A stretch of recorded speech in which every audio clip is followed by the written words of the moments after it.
Aménagement, l'espace comme outil de management et de transformation, c'est la thématique qui vient d'être débattue ici au FM Days. Alors on le sait, l'hybridation des modes de travail a complètement bousculé les organisations.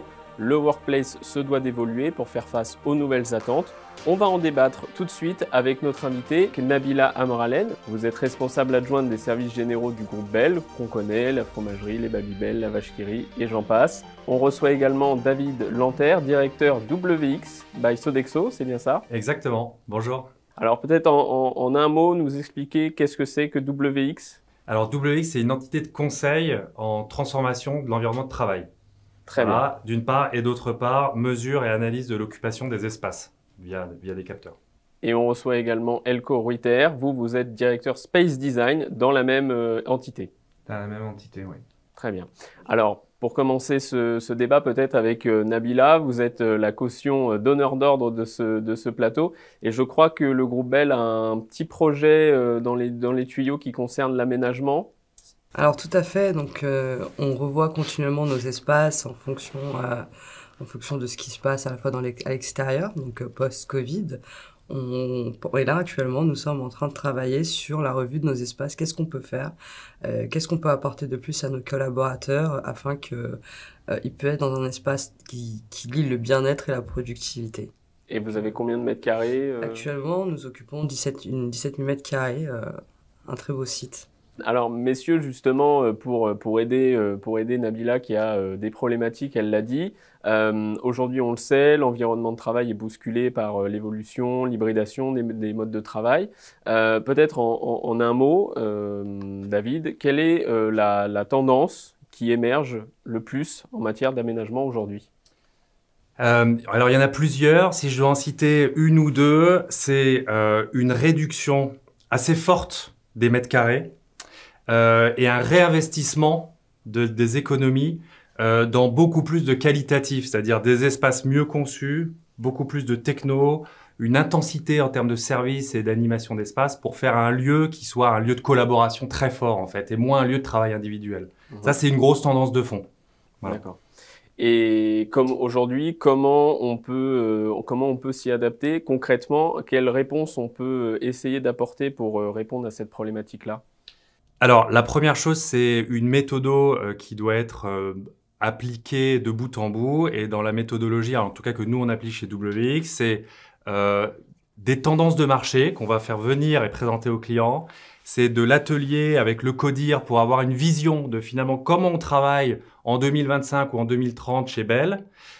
C'est des ateliers avec les collaborateurs, avec les managers pour comprendre le terrain, les activités des gens, la façon dont ils travaillent, ce qu'ils font réellement. Et puis après, on va retourner voir le CODIR pour finaliser la vision. Et souvent, dans ces ateliers CODIR où on revient avec la vision des collaborateurs, il y a de l'échange et ça peut être un peu,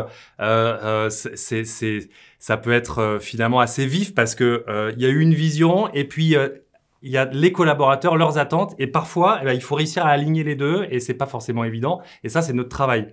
Voilà. Et une fois qu'on a fait ça, on a quelque chose qui est beaucoup plus personnalisé, on va dire, à l'entreprise. Et qui est moins dans les tendances globales du marché, mais qui est vraiment quelque chose adapté aux activités de Bell, par exemple. Alors on va revenir justement après sur cette notion un peu de standardisation. Nabila, juste par rapport à ce que vient de dire David, est-ce que ça vous semble faisable, entre guillemets, dans la vraie vie, ce mode d'organisation où on consulte beaucoup? On consulte, oui, tout à fait. Il faut déjà y faire une identification de besoins afin de monter le projet. Et aujourd'hui, c'est ce que des sociétés comme nous avons besoin, d'être accompagnés pour collecter les bonnes informations, pour ne pas s'éparpiller aussi. Donc avoir et surtout cadrer le client en lui disant voici ce qui est faisable. Attention, parce que l'imagination, des fois, elle peut être très débordante. Le collaborateur peut souhaiter énormément de choses, mais derrière, quelle est la faisabilité de par la réglementation du code du travail aussi? Il faut prendre ça, on reste dans un espace de travail. Et la flexibilité du mobilier, de l'espace. Et on a besoin d'être accompagné sur ces sujets par des sociétés. Une question de coût aussi, peut-être, éventuellement. C'est aussi une question de coût. Après, vous le savez, on en a discuté un peu, on n'est pas trop fan de s'étendre sur les budgets. Moi, j'aime bien laisser chiffrer et après dire, voilà, On est bien, peut-être qu'il faut qu'on supprime tel spot, tel coût. Il faut pouvoir marier budget et faisabilité et souhait. Alors, Elco, on a parlé un petit peu de la standardisation. Moi, pour tout vous dire, j'ai commencé à Republic Workplace Le Média à visiter un certain nombre de sièges sociaux. Et alors, c'est vrai qu'ils sont très beaux, très bien aménagés. Il y a beaucoup de variétés de postures, de positions de travail, de modes de travail, cabine acoustique, posture debout, mi-debout, assis, etc. Mais c'est vrai que à force de voir plusieurs sièges comme ça, plusieurs projets qui ressemblent beaucoup les uns les autres, on a un peu l'impression finalement d'une standardisation, que tous les espaces se ressemblent et malgré tout que ça correspond à un besoin qui est réel, on l'a dit. Alors, vous qui travaillez dans le space design, comment faire pour marier cette réponse aux besoins tout en évitant finalement que tous les bureaux se ressemblent et que qu'on aille chez Bell ou chez n'importe qui d'autre, finalement, on a l'impression d'être au même endroit. Mais déjà, le potentiel est riche. Quand aujourd'hui on réaménage les espaces de demain, et Bell est un exemple, c'est qu'on va déjà penser à la culture de l'entreprise pour pouvoir justement bien connaître le client. On va penser aussi à intégrer les services. On va penser aussi à intégrer toute la partie digitalisation. On va réfléchir de ce qu'on va faire des données et les rendre performants. Et bien entendu, on va intégrer l'espace avec ce que tu disais tout à l'heure, c'est comment on va le faire en fonction des normes et de conformité des espaces. Et tout ça va permettre de trouver une expérience de l'utilisateur et le rendre personnel et identifiable pour chaque client. Alors, on reviendra sur cette notion de digitalisation et le rôle de la technologie, mais ce sujet tourne aussi sur le management. Aujourd'hui, le management, c'est quelque chose qui est bousculé. Nabila peut-être ou David, par rapport à l'hybridation, on a des salariés qui sont présents sur site, d'autres qui sont en télétravail. Comment l'espace peut s'adapter à ça et peut aider les managers de terrain à gérer des équipes qui sont moitié là et moitié absentes? Alors déjà, je pense qu'il faut effectivement revenir sur les 2 dernières années pour les managers. Pour certains, ça a été très facile parce qu'ils s'adaptent tout à fait dans un monde digital hybride. Et pour d'autres, ça a été une espèce d'énorme machine à laver. Perte des collaborateurs qui sont toujours autour d'eux, perte du contact physique, etc. Et donc du coup, période difficile. Aujourd'hui, dans les espaces, il y a quelques enjeux qu'on peut régler. Le premier, c'est pour un manager et pour une équipe, c'est qui vient quand au bureau, comment je gère le télétravail. Quand on a 2 jours de télétravail, on n'a plus jamais personne en même temps au bureau. Donc c'est de la techno, un peu digital workplace, pour se dire et se faire savoir au niveau de l'équipe quand est-ce que je viens, quand est-ce que tu viens, est-ce qu'on se retrouve ensemble, etc. Ça, c'est un premier élément qui peut être très utile. Un deuxième élément, je dirais, c'est évidemment toute la techno hybride dans les salles de réunion, faire en sorte que les meetings où vous avez des gens en présentiel et des gens à distance, ça fonctionne bien. Et ça, c'est le plus difficile. Aujourd'hui, tout en présentiel ou tout en distanciel, ça marche. L'hybride est plus compliqué. Donc, ça veut dire de la techno dans les salles de réunion. Et puis, je dirais aussi, il y a un enjeu pour les managers de ritualiser la vie d'équipe.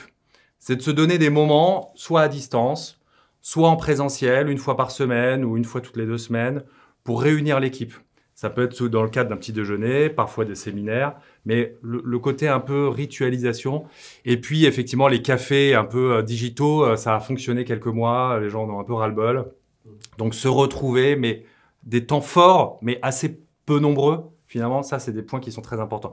Et il y a un dernier élément, si je peux me permettre, le travail asynchrone. Alors, c'est un mot un peu barbare, mais en fait, ce qui se passe, c'est qu'on voit beaucoup de réunions, de réunionites, surtout en télétravail. Les gens en ont ras-le-bol. Et en fait, il y a une vraie amélioration avec Teams et autres. C'est le partage de documents et le travail de façon asynchrone sur des documents. Ça fait gagner beaucoup de temps. On ne travaille pas en même temps. On ne travaille pas en même temps. À des heures différentes, mais on évolue sur un document qu'on fait avancer. Voilà. Et ça fait gagner beaucoup en efficacité.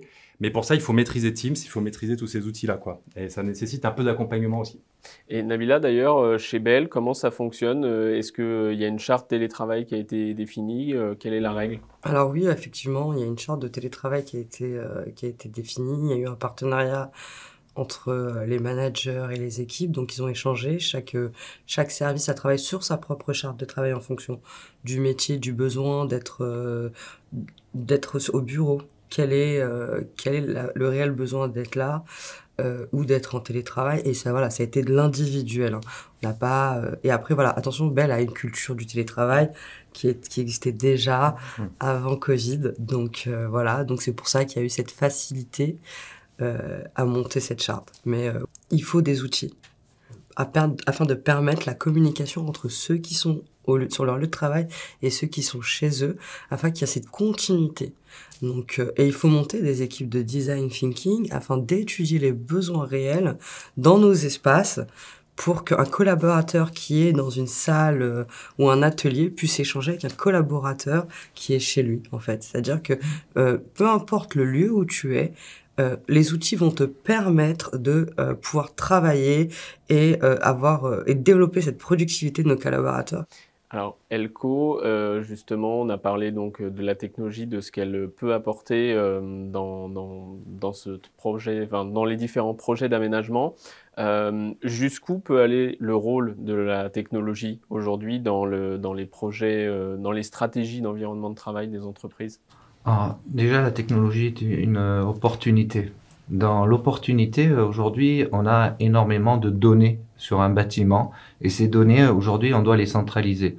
Alors, dans notre jargon, on appelle ça l'architecture BIM, c'est-à-dire qu'effectivement, on va récupérer les données informatiques, les données des documents de travaux, on va tous les récupérer, on va les centraliser et puis on va essayer de faire des datas de performance pour avoir plus de visibilité là-dessus.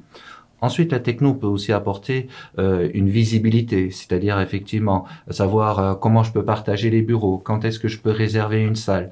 Maintenant, la technologie peut aussi apporter d'autres services. Et la richesse aujourd'hui, c'est de bien designer cette technologie pour pouvoir apporter justement cette belle expérience et une qualité de vie au travail.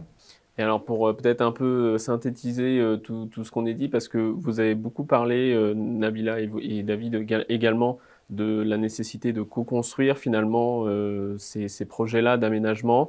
Est-ce que c'est vraiment devenu nécessaire aujourd'hui? Est-ce que ça marque une différence avec la manière de fonctionner avant? Ou est-ce que finalement avant on faisait pareil, c'est juste qu'on n'en faisait pas tout un pataquès parce que les choses évoluaient pas si vite que ça avec la pandémie? Donc voilà, est-ce qu'il y a eu un changement là-dessus et est-ce qu'aujourd'hui vraiment on peut dire que faire un projet d'aménagement sans consulter les besoins, sans co-construire avec les acteurs, c'est juste impossible? Ah bah, je dirais que effectivement, c'est aller droit dans le mur de faire un projet d'aménagement sans consulter les collaborateurs et plus que les consulter, les intégrer, les faire adhérer et les faire participer, choisir et à un degré assez élevé. Et c'est un gros changement par rapport à peut-être il y a 10-15 ans où en fait vous aviez 2-3 experts plus le DG ou quelques membres du COMEX qui se disaient bon bah voilà comment demain on doit travailler. Le bâtiment c'est celui-là, on va s'adapter à ça et puis tout le monde va s'adapter, ce sera très bien. Et en fait ça fonctionne pas et on a eu des grands open space, tout le monde a fui les open space parce que trop calme ou trop bruyant. Et donc aujourd'hui la co-construction elle est clé surtout parce qu'il y a des grands changements de pratiques de travail quand on passe sur du flex office, sur de l'activity based où en fait on bouge tout le temps de lieu dans la journée. Il faut que les gens s'adaptent à ça. Et les ateliers permettent aux équipes de comprendre ces concepts-là, de les décider eux-mêmes et donc d'y adhérer. C'est de la conduite du changement en fait. Ça prend un peu plus de temps au début, mais en fait ça en fait gagner beaucoup sur la conduite du changement par la suite. Ensuite, il faut cadrer les choses. On ne fait pas de la co-construction open bar. La co-construction, on a effectivement plutôt calé le budget avant pour s'assurer qu'on n'aille pas dans tous les sens. Quand il y a des éléments techniques type un taux de flex, on ne va pas demander aux équipes de décider eux-mêmes le taux de flex. Enfin, c'est un sujet d'expertise.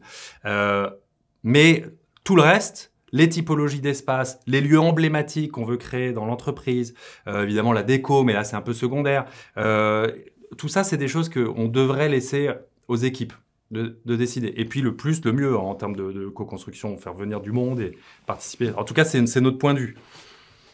Moi, je pense, alors c'est mon avis, hein, Ouais.